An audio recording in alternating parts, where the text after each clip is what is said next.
지금 이야기하려고 하는 거 이자 소득이 어떤 건지 제가 이제 대략적으로 설명하면서 이야기를 할 건데, 시험에 한 번쯤은 이론으로 나온 적이 있는 거는 제가 말은 해드릴 거예요. 근데 다음에 또 나온다는 말은 저는 못해요. 제가 한 번쯤 나왔다는 것들이니까. 그래서 이런 것들을 물어봤구나 정도까지만 생각하시면 돼요. 자, 일단 이자 소득의 범위, 자, 이자 소득에 대해서 보면, 자, 우리가 채권이나 증권의 이자라든지 아니면 우리 회계상에서도 채권에 대해서 할인액은 이자 성격이었죠. 그래서 이것 때문에 우리가 이익을 취하면 그거는 이자 소득으로 봐서 과세하겠다는 거예요. 그리고 예금에 대한 이자는, 이건 우리 원래 이자인지 알죠? 은행에 돈 넣어두면 이자 받으면 그걸 이자 소득으로 과세를 할 거고, 단기 저축성 보험의 차익이라고 적혀 있죠. 자, 얘는 10년 미만까지가 단기 저축성 보험이에요. 근데 우리 저축성 보험과 보장성 보험의 기준점이 뭐냐면, 내가 만기가 되었을 때 납입 금액보다 더 많은 돈을 받으면 보장성 보험이, 저축성 보험이고, 납입 금액보다 작게 받으면 보장성 보험인 거예요. 그래서 요즘 TV에 보면 가격이 저렴한 보험들 있죠. 그게 마지막에 이런 말 하잖아. 순수 보장성 보험이다. 그 말은 만기 시 환급액이 전혀 없다는 이야기인 거예요. 그러니까 금액이 싸겠죠. 우리나라는 자동차 보험료가 뭐 일반적으로 50에서 100만 원 사이 돼 오가죠. 근데 환급액이 없잖아. 그런 걸 이제 순수 보장성 보험이라고 하는 거고, 근데 외국 같은 경우는 보험료가 1, 2천만 원 하는 게 있어요. 근데 그거는 전액 환급해줘요. 저는 그거 있다면 나 그거 들 거예요.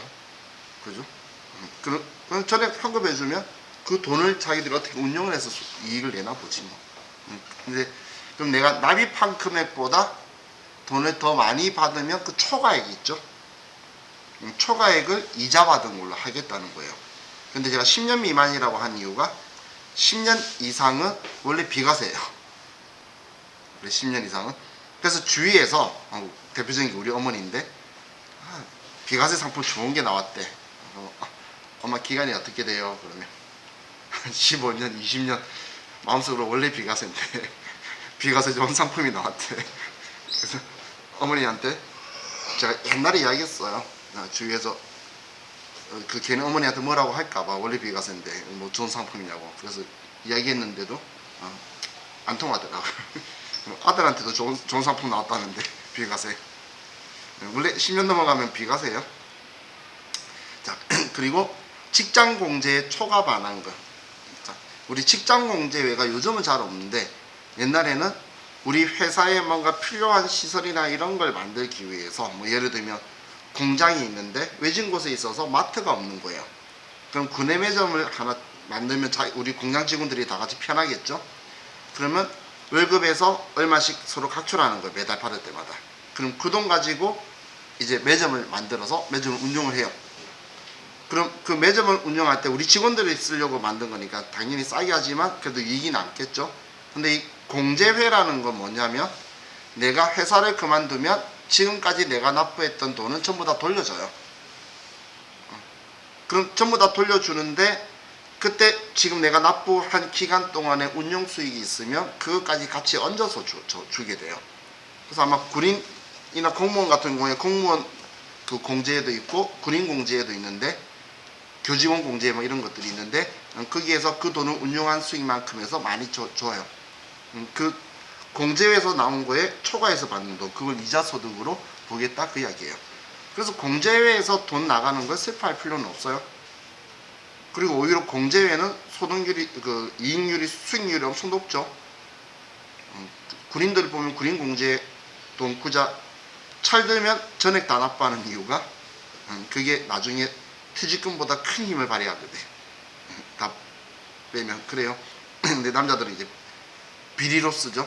한 구자 빼면 지금까지 했던 돈 다 돌려주고, 그 달에 급여명세서 안 갖다 주고 다음 달에 다시 한 구자 집어넣으면 그대로인 것처럼 보이고, 이제 그런 식으로 좀 많이 써서 마지막 그만둘 때 얼마 받는지 추정이 안 되니까 남자들이 사고 치면 많이 쓰는 건데. 자, 그럼 이 직장 문제 초과 반환금도 이자 소득 본다는 거고, 비영업 대금의 이익 이런 표현은 자주 쓰는데, 자, 이건 용어 설명인 거예요.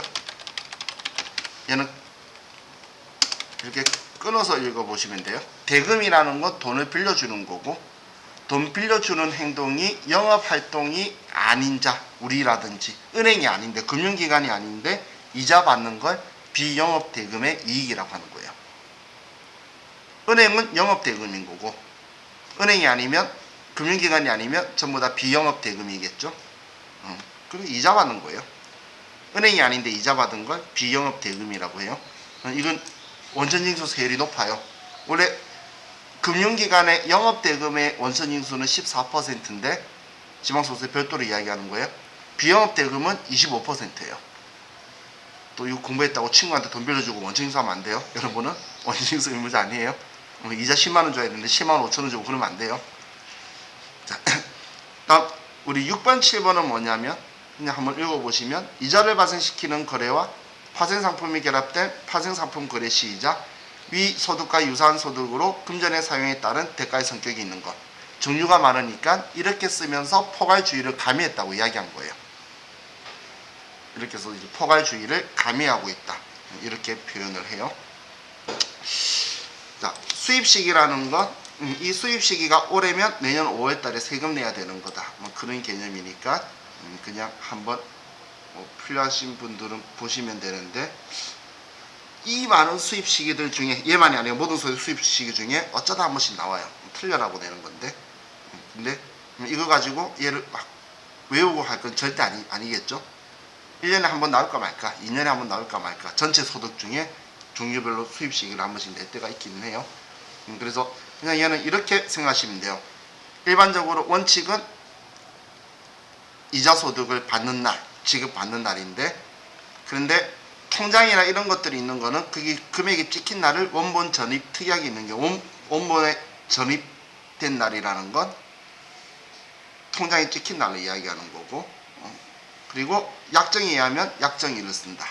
이 세 가지 기준을 가지고 보면 돼요. 자, 그럼 이제 배당소득을 볼게요. 자, 배당 받았다고 보는 것, 이익의 배당이나 잉여금의 배당, 분배금 또는 건설이자, 한마디로 회사에서 진짜 배당 받는 걸 이야기하는 거예요. 그리고 법인이 과세한 신탁재산으로부터 배당금, 분배금, 우리 공익신탁도 있지만 일반 신탁도 있죠. 신탁회사라는 건 내가 건물이 있는데, 아니면 이만큼 재산이 있는데 이걸 운영해 달라고 신탁을 하고 그 운영에 대해서 내가 배당을 받는 거예요. 그런 걸 이제 신탁이라고 해요.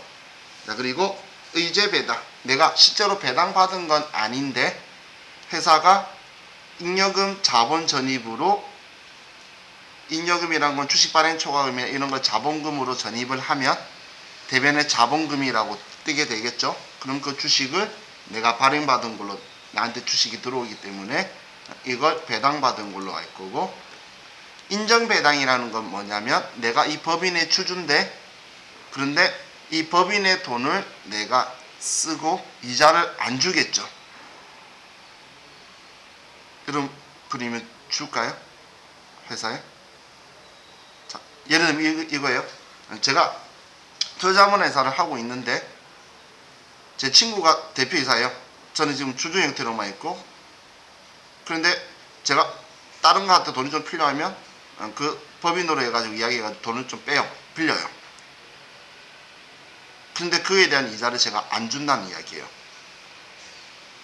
그런데 법인세법은 그 법인이 은행에서 돈을 빌려 쓰거나 막 이렇게 해서 이자 주고 있는 게 있겠죠, 다른 곳에서. 그러면 그 평균 이자만큼 특수관계자인 저한테 돈 받아야 된다고, 이자 받아야 된다고 할 거예요. 근데 저는 이자 안 줬잖아. 그럼 그 계산한 이자만큼 제가 배당받아 가버린 걸로 해서 배당소득을 과세할 거예요. 그게 인정배당이에요. 나중에 미래에 여러분들 법인세 계산할 때 보시게 될 거예요. 혹은 5번은 펀드로부터 받는 거. 그리고 6번, 7번은 또 배당 소득 발생시키는 파생상품 혹은 위와 유사한 소득, 신종펀드, 한마디로 새로운 거 생기는 것도 배당 성격이 펀드하고 비슷하게 파생상품이면 다 과세하겠다고 포괄주의를 가미하고 있는 거죠. 그럼 배당 소득의 수입 시기에서 자 얘는 하나 기억을 해둡시다. 잉여금 처분에 의한 이익 배당이라고 적혀 있는 거 있죠. 잉여금 처분하는 게 하는 날이 뭐 하는 날이죠? 회계상에 우리 잉여금 처분하는 게 주주총회 결의일이었죠. 그죠? 그럼 자 보세요. 여러분이 올해 21년도에 투자를 했어요. 주주총회 언제 하죠? 내년 2월달쯤 하겠죠. 3월 안에. 그럼 22년도에 주주총회 하겠죠. 그날을 수입 시기로 보는 거예요. 그럼 2022년도에 돈 벌었다 하는 거잖아. 소득세 신고는 언제 하죠?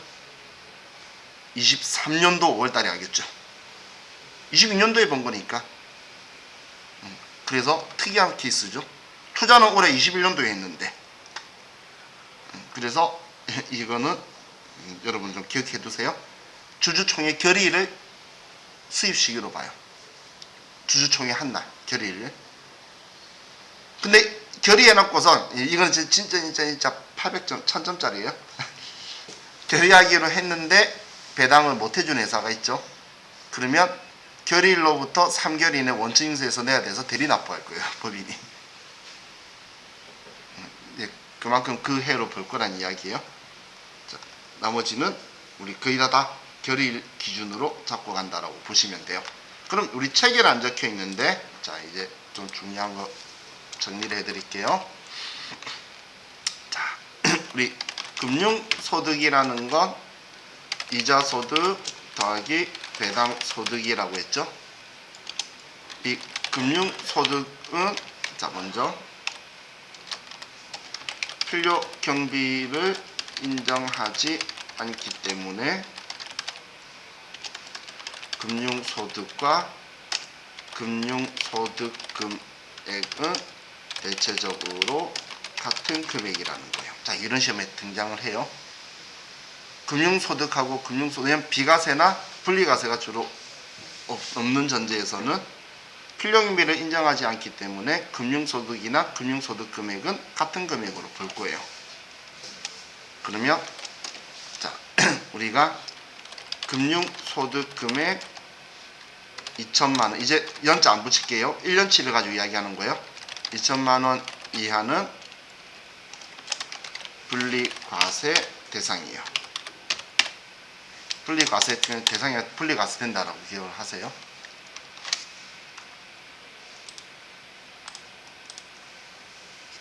이자 소득 금액 근데 소득이라고 말해도 똑같이 보란 이야기예요. 소득이든 제가 가로한 거는 글자가 있든 없든 예, 글자가 있든 없든 합쳐가지고 2천만원 이하면 분리과세가 된다라고 보시면 돼요.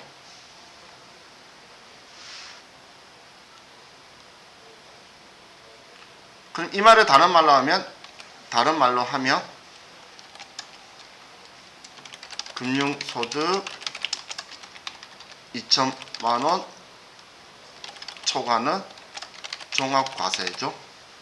그래서 이걸 뭐라고 하냐면 조건부 분리과세라고 하는 거예요.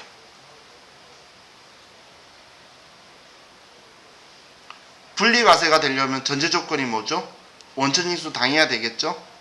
그럼 국외에서 받는 거는 원천징수 외국회사가 원천징수에서 우리나라 세무서에 내줄 일 없을 거잖아. 그래서 국외 배당은 당연히 국외 금융소득은 당연히 분리과세 대상이 아니에요. 종합과세 대상일 수밖에 없죠. 해외에서 우리 국외에서 받는 해외에서 받는 거는 우리나라 세무서에 세금 받아서 가져다 줄 일 없잖아. 그렇기 때문에 그거는 무조건 종합과세 대상이에요. 분리과세라는 말을 하려면 일단 원천징수를 당해야지 우리나라 세무서에 세금 떼어야지 이야기를 할 수 있는 거예요. 분리과세가 되면 이 사람은 소득 금액이 없는 걸로 돼버리잖아. 그죠? 분리과세 되면 소득 금액이 없는 거라는 거 이해가시나요? 그죠? 분리과세 빼버리면 소득 없이 이 세금 떼이고 끝난다는 이야기예요. 전 이런 이야기 할 때마다 이자를 1년에 2천만 원 받으려면 얼마의 돈이 있어야 될까 생각을 한 번씩 하긴 해요. 그죠? 아름다운 인생일 것 같죠? 이자 2천만 원 받으려면 좋을 것 같아요. 자, 이제 다음 사업소득으로 갈게요. 사업소득은 소득세법에 열거 있는데 읽지 마세요. 전부 다 계속적 반복적 공급하면 다 과세하겠다는 거예요. 왜냐면 다 적어놨어요. 계속적 반복적 공급하면 다 과세하겠다는 건데, 자 다음 페이지 넘겨보시면 이제 뭐 부동산 임대 사업 소득이라 적혀 있는데 아래 거 필요 없고, 부동산 임대업도 이제 부동산 임대 사업 소득이다라는 글자만 생각하시면 돼요. 그럼 이제 이 사업 소득 중에서 비과세가 있는데 자, 이 비과세는 국가가 세금을 과세를 포기한 거죠. 세금 부과 안 하겠다고. 그럼 계속적 반복적인데도 세금 안 받겠다는 이제 전제 조건이 농민이나 어민이 부업으로 해서 돈 버는 거 있죠. 뭐 예를 들면 농사 지으시는 분들 요즘은 잘 없더라고. 저도 어릴 때 저희 할아버지 집에 가면 집에 소 2마리 있었고 돼지 6마리 있었어요. 닭도 있었고. 정말 시골이었죠. 근데 지금 그렇게 기르는, 근데 우리 할아버지는 농사 지으셨어요. 크게 지으셨었는데, 그럼 그렇게 농사 지으시는 분이 소 몇 마리 기르고 돼지 몇 마리 길러가지고 얘를 우리가 먹기도 하고 팔기도 했는데 그걸 사업소득으로 볼 거냐? 아니다는 거예요. 그래서 이제 그 금액, 근데 그럼 도대체 몇 마리까지 인정할까?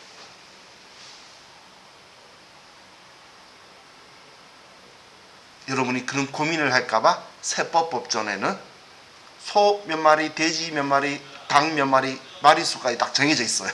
다 적어놨어요. 좀. 그 몇 마리까지는 작은 소 아니에요.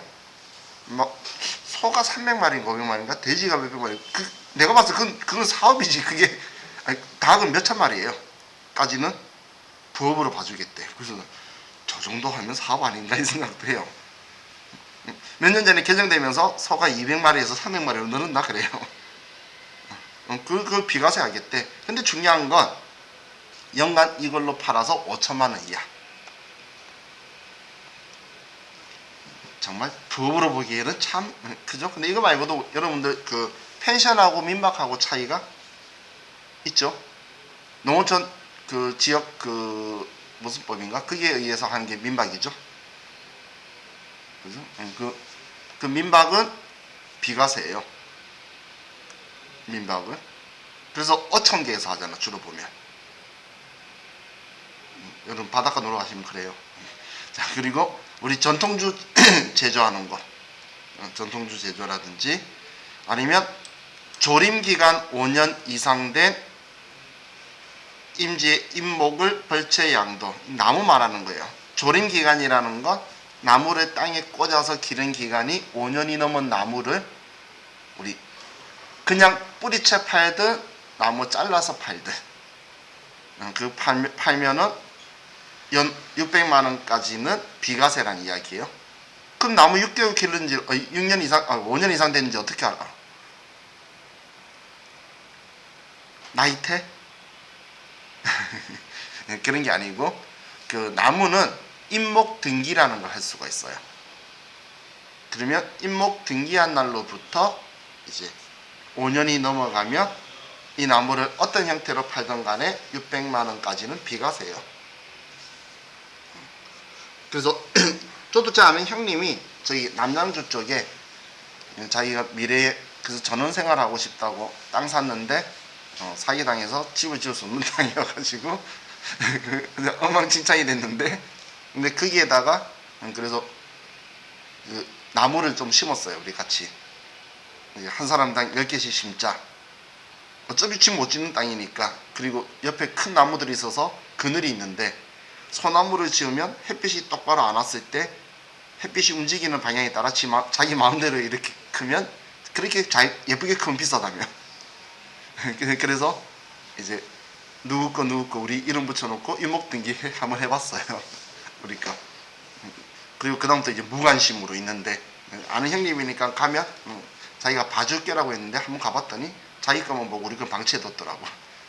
근데 그것도 만약에 제가 이제, 왜냐면 적용하는 거 비싼 거 아시죠? 엄청 비싸요. 저 도대체 이해할 수 없는 자는 형이 저희 가평 가는 길에 펜션이 아니고 전원주택에 사는데 자기 집 앞에 진짜 큰 돌이 있어요. 사람이 못 돌아갈 만큼. 그럼 저한테 쓸모없는 돌인데 그걸 2천 몇백만 원 주고 왜 그랬냐고 내가 술 먹을 때마다 그러는데, 그 조경하는데 1억 5천 썼대요. 그 집 짓는데 1억 들었는데 좀 이상한 사람 아니에요? 그죠? 근데 그게 나중에 이야기 들어보니까 옮겨오는 비용이 걔 사는 돈이나 거의 똑같아요. 그래서 얘 가격이 5천이면 우리 집까지 옮기면 1억이다 이 생각하면 된대요. 왜냐면 나무를 뿌리 싣고 와야 되고 돌을 갖다가 트레일러 같은 데 싣고 와야 되니까 엄청 비싼가 봐. 근데 좀 이해 안 가요? 딴 말로 했다. 자, 4번 보면 전답을 작물 생산에 이용하게 함으로써 발생한 소득. 전답이 뭐죠? 그렇죠.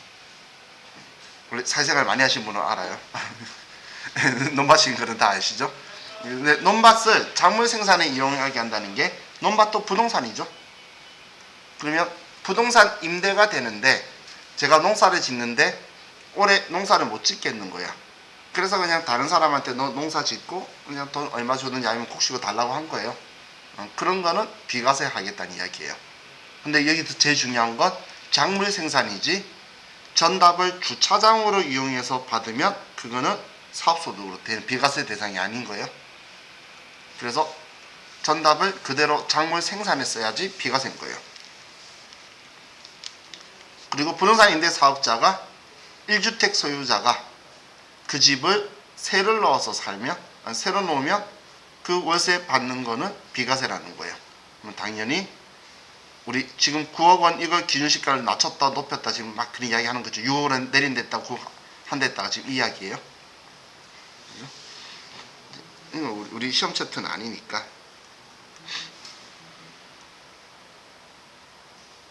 자, 그럼 사업소득의 수익금액이라고 적혀 있는데, 자, 이 표현은 그냥 여러분들이 크게 신경 안 쓰셔도 될 것 같아요. 자, 이 수익금액만, 아래쪽 내용 말고 수익금액 매출로 보는 건데, 매출로 보는 거니까 애누리나 이런 것들은 뺀다는 이야기예요. 그리고 필요경비 빼는 거 있죠. 이 필요경비는 내가 돈 번 거 아니라고 보는 것들 있죠. 그런 것들은 다 빼는 거예요. 직원들한테 뭐 대주는 거라든지. 근데 여기 안 적혀 있는데 보세요. 여러분들이 이 그 사업장에서 예를 들어서 2억이라는 돈이 수익 금액이 나왔어요.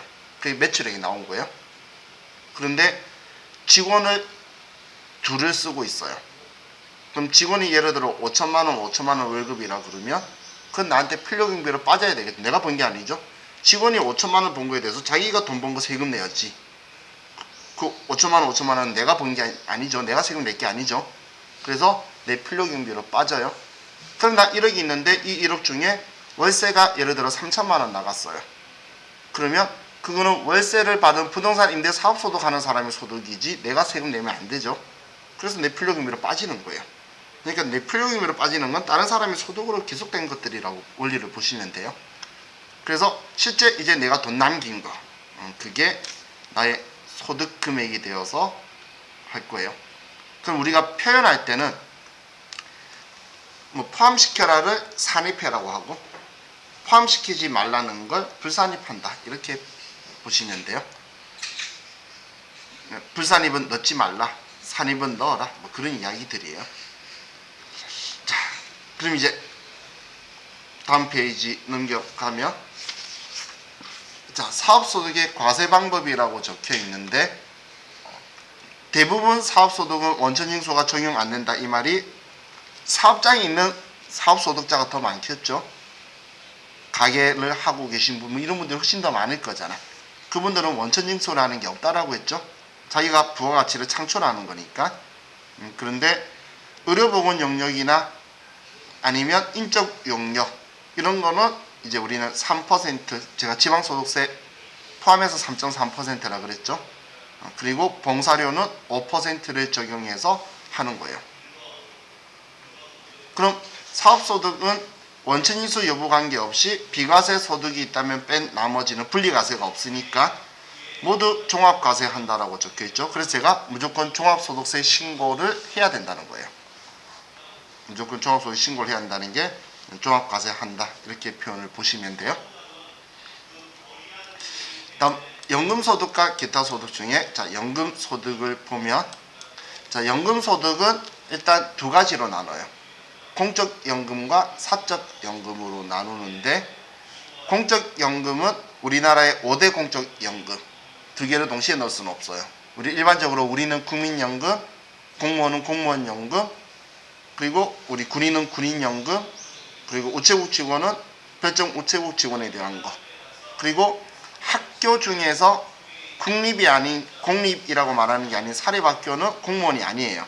그래서 사립학교 교직원 연금법이라는 게 또 따로 있어요. 사립학교는. 근데 제가 말했죠. 동시에 들어갈 수는 없다고. 연금은 한 사람한테는 한 가지만 과세가 될 거예요. 그러면 자, 이 공적연금에 대해서는 우리가 신경 쓸 필요 없어요. 손도 못 대고 아야 소리도 못 하고 떼이는 거잖아. 그죠?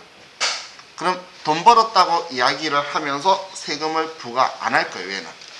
여러분들 월급 받을 때에 국민연금 떼이고 받으면 과세할 때 국민연금 빼고 과세할 거예요. 왜 빼고 과세하냐면 연금 타먹을 때 세금 부과할 거거든.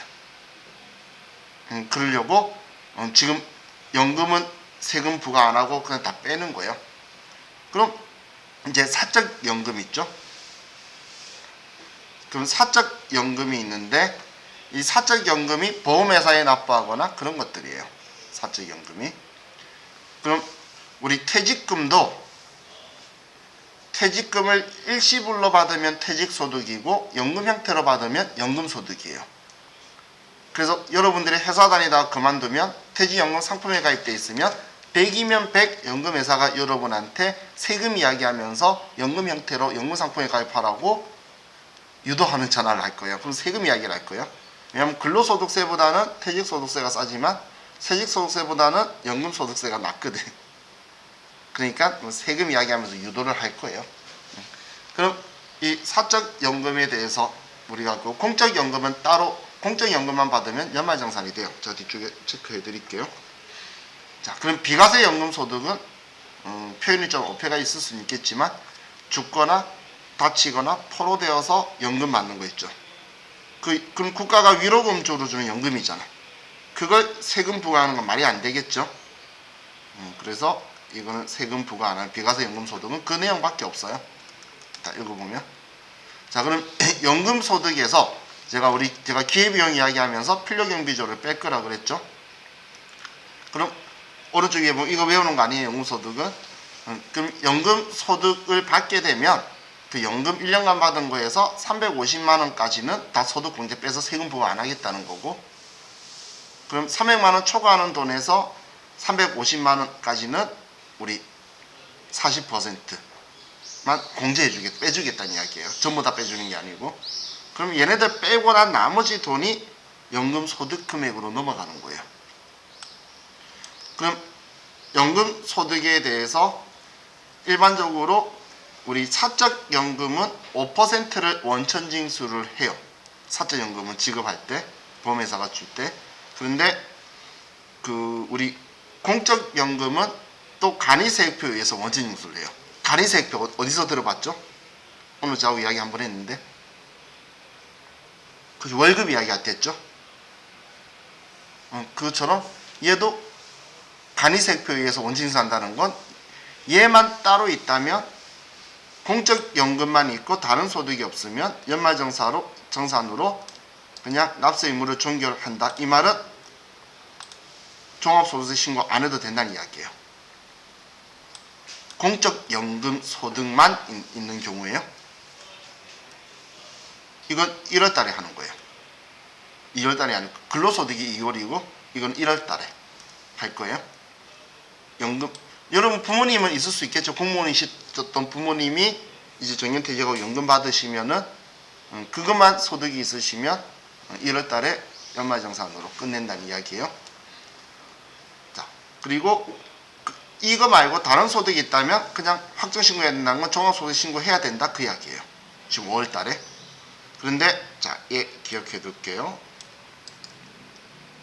사적 연금 소득이 1200만 원 이하인 경우에는 선택적 분리과세가 가능해요. 자, 이제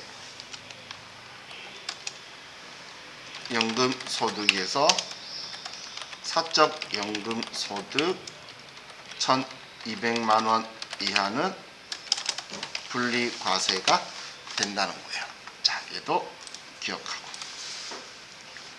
죄송해요. 선택적 분리과세가 돼요. 그냥 분리과세하고 선택적 분리과세하고 차이가 뭐냐면 종합과세 할 수도 있고 분리과세 할 수도 있고 내가 선택할 수 있다는 거예요.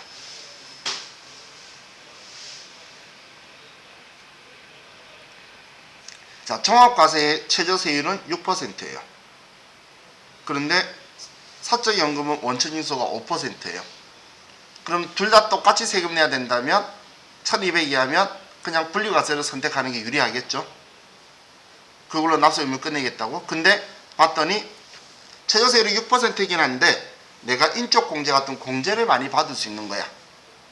그러면 내가 받은 게 연금이 1000만 원인데 내가 다른 공제로 800만 원을 받을 수 있다면 그럼 나중에 종합소득금액으로 계산할 때 200만 나올 수 있는 상황이 된다면 얘를 종합과세 시켜서 200만 원에 6%가 난 유리하겠죠. 이것만 가지고 1000만 원에 5% 받는 것보다는 종합과세를 시켜가지고 종합소득 공제를 받을 수 있는 게 여유가 많다면 그쪽이 훨씬 더 유리하다는 거예요. 그렇기 때문에 이거는 본인이 어느 쪽이 유리한지를 보는 거예요. 다른 소득이 있다면 분리과세 시키는 게 유리하겠죠. 그런데 이것만 있었을 때는 또 이야기가 달라질 수 있다는 거예요. 왜냐하면 일단 본인 때문에 150만 원 빼줄 거거든. 그래서 이건 선택할 수 있는데 특별한 말 없으면 분리과세가 무조건 유리한 거예요. 소득 금액이 아니에요. 자, 기억해 두세요. 소득이에요. 소득. 오늘 빨간색 몇 개 칠하고 있질 않죠? 몇 개 칠 안 하는데 칠한 거는 기억해야 되는데 지금은 왜 기억해야 되는지 몰라. 근데 나중에 이제 보면 얘를 제가 쓰는 걸 보실 거예요.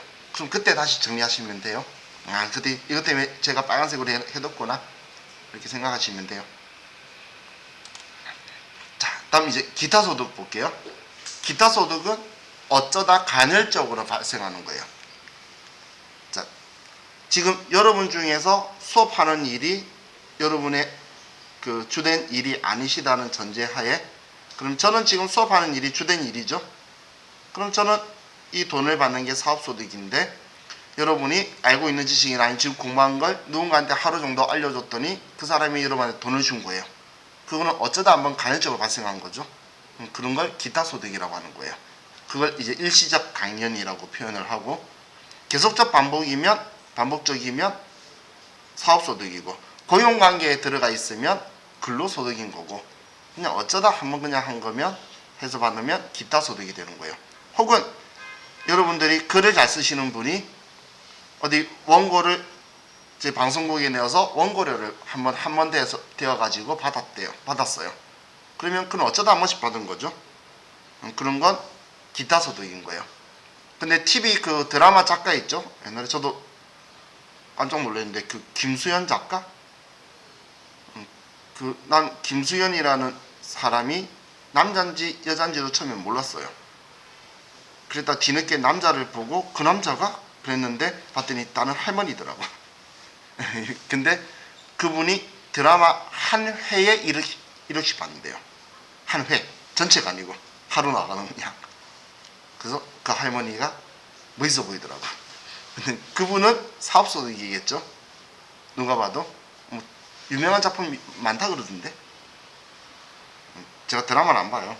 제가 마지막 본 드라마가 주몽이었나 그래요.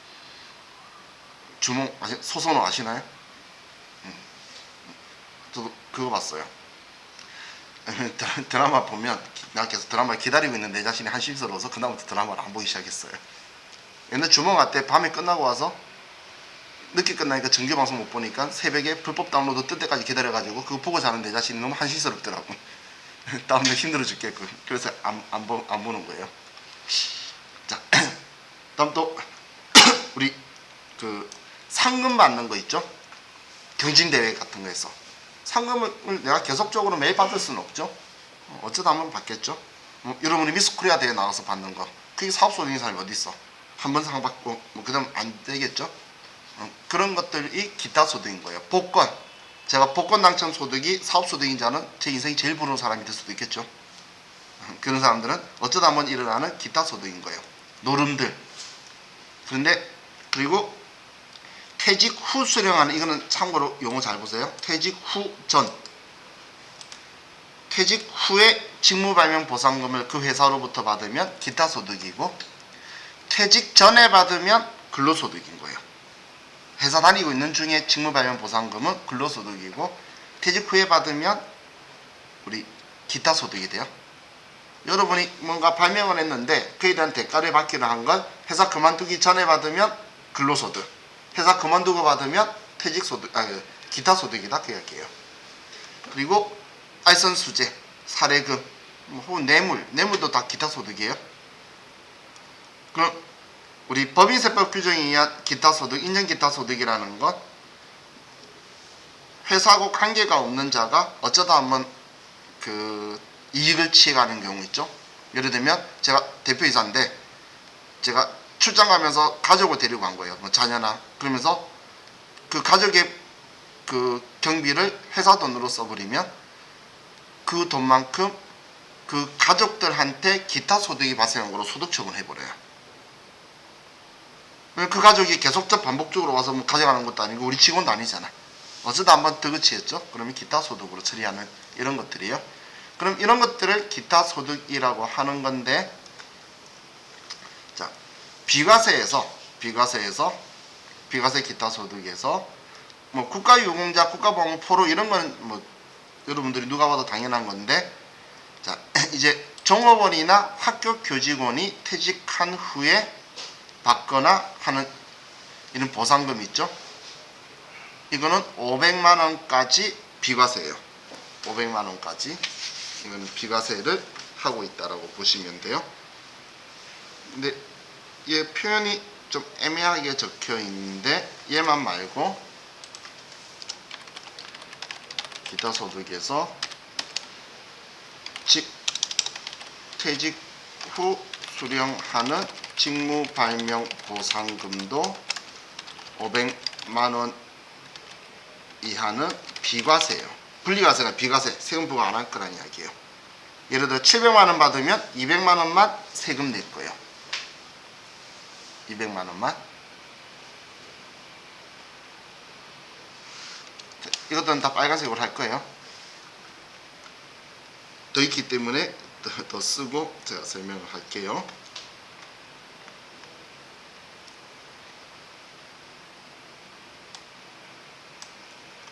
자, 다음 기타 소득의 과세 최저한. 과세 최저한이라는 건 세금 부과 안 할게 그 이야기예요. 소액 부징수는 세금이 얼마 이하면 징수 안 받을게라는 거고, 과세 최저한은 얼마 이하면 세율 부과 안 할게, 그런 이야기 표현인 거예요. 그러면 자, 기타 소득이 건별로 5만 원 이하 적혀 있는 건 로또가 바꾼 거예요. 옛날에 4만 원이었는데 로또가 몇 등이 5만 원이죠? 또 5만 원짜리 있는 건 아시죠? 이게 과거 초창기에는 5만 원, 이 과세 최저한이 4만 원이었기 때문에 5만 원이면 세금 문제가 있었어요. 그 옛날에 2,000원 이때 시절에. 그래서 로또 판매점에서 그걸 대행을 해줄 수 없어서 수수료를 많이 바꿔주든지 막 이런 행동을 했었었는데, 근데 이것 때문에 그럼 은행 가야지 되잖아. 본인 이름에서 본인 세금 떼이고 해야 되니까. 그래서 기타 소득은 소득세율이 20%예요. 그럼 그거에 대해서 해야 되는데, 그러니까 은행이 그걸 국민은행이 옛날 국민은행이었죠. 그것 때문에 너무 힘들었어요. 그러다 보니까 이제 얘를 5만 원으로 늘린 거예요. 5만 원이면 이제 로또 5만 원짜리 당첨된 거는 로또 판매점 사장님이 가지고 있어도 가지고 가도 그 사람 세금 문제가 전혀 없기 때문에 이 서비스로 그냥 돈으로 바꿔주는 걸로 바뀐 거예요. 빌 수 있도록. 아니었으면 그 사장님의 소득으로 다 잡히니까 문제가 발생하겠죠. 그래서 이 5만 원인 거고, 슬롯 모심 이건 다 노름이죠. 이 노름들은 기준이 있어요. 한 번 할 때 10만 원이고 경마 뭐 이런 것들 있죠. 그러면 그거에 100배까지 되는 사람 있을까요? 10만 원이 최대 금액인데 넣고 100배 돼서 1000만 원 당첨되는 사람 못 본 것 같아요.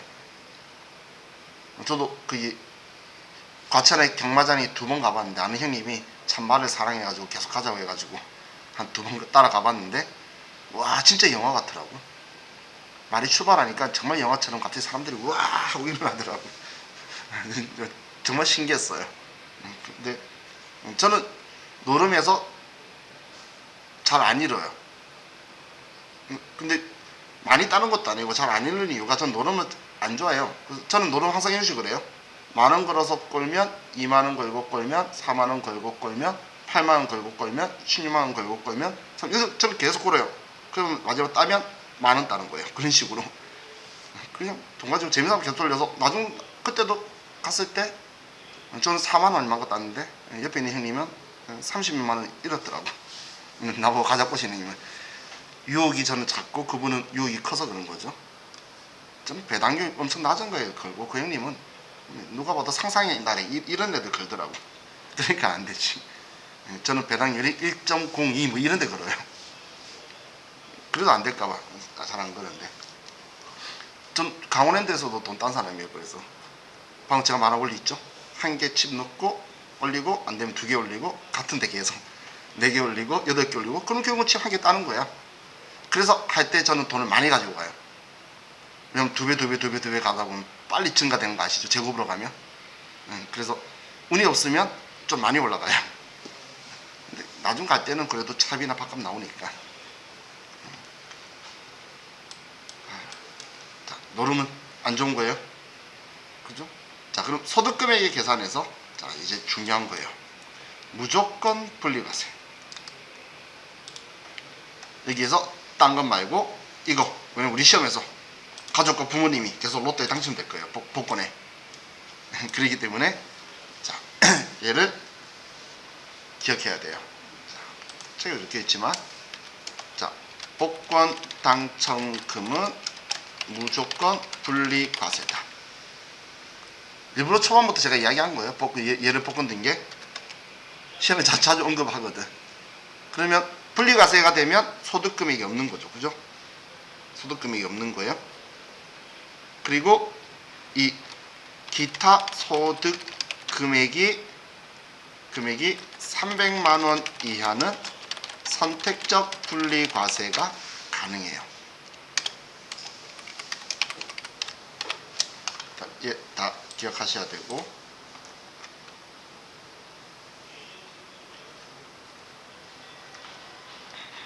그럼 기타 소득 금액이라고 했는데 기타 소득 금액이 되려 그러면 소득에 비과세 빼고 분리과세 빼고 필요경비를 빼야 될 거잖아요. 그죠? 자, 그럼 여러분이 어쩌다 한번 강연을 하는데 필요경비가 얼마나 들어갈까요? 아니면 원고를 써서 원고에 당첨이 되는데 필요경비가 얼마나 들어갈까요? 아니면 여러분이 미스코리아 대회에 나가서 1등에서 1등 상금을 받는데 필요경비가 얼마나 들어갈까요? 저는 제가 그 이야기 했더니 상금보다 더 많이 들어갈걸요 그러는데 근데 어떻게든 필요경비가 있는데 입증하기가 적절하지가 않죠. 근데 그게 불로소득인가요? 아니죠. 경진대회에서 내가 상금을 받는다든지 아니면 원고료이 불로소득은 아니라는 거예요. 불로소득이 아닌 것들은 추정 필요 경비를 인정해줘요. 전부 다 상금 받았다고 해서 원고를 받았다고 해서 전부 다 20%가 아니고 이건 너가 열심히 한 거니까 어느 정도의 경비는 인정해 줄게 라는 경비율이 있다는 거예요. 그럼 이 추정 필요 경비율에서 자, 먼저 80% 해주는 거는 몇 개 없으니까 얘는 우리 경진대회 상금이라든지 아니면 입주 지체 상금 이 두 개 기억해 두시고 나머지는 60%를 경비로 인정을 해요. 이 60%가 이제 불로소득이 아닌 기타 소득들 방금 말했던 일시적 강연이라든지 원고료라든지 이런 것들 있죠. 이런 거는 60%를 필요경비로 하는 거예요. 그럼 우리 불로소득 앞에 복권당첨이나 이런 것들 있죠. 얘는 실제 지출 필요 경비만 인정할 거예요. 실제 지출 필요 경비만 인정을 할 거예요.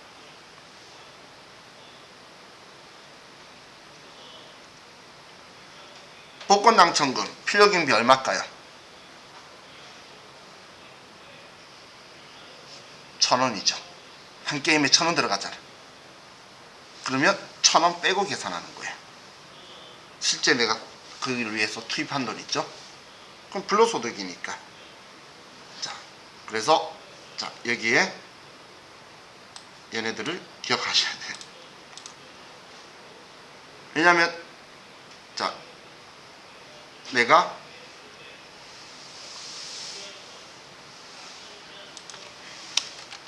예를 들어서 일시적 강연료 500만원을 받았어요. 자, 500만원을 내가 수령을 했어요. 그러면 이 사람의 기타 소득 금액은 얼마일까요?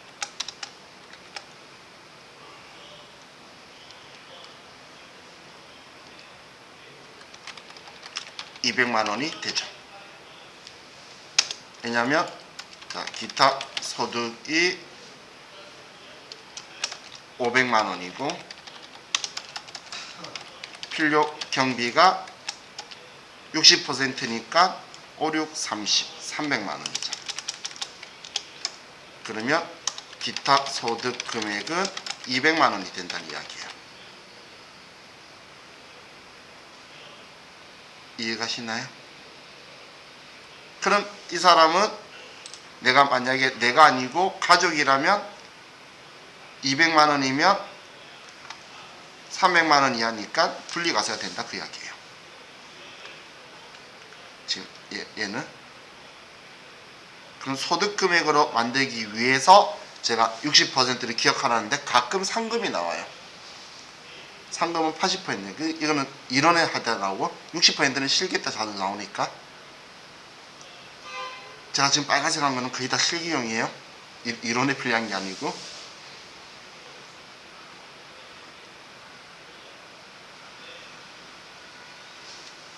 자, 그럼 이것 가지고 제가 우리 일반 전편 문제 나왔던 거를 한번 볼 건데 그건 제가 말이 좀 많을 것 같으니까 좀 쉬었다가 이거 조금 더 보고 나서 우리가 제일 재밌는 근로소득으로 넘어갈게요. 쉬었다 갑시다.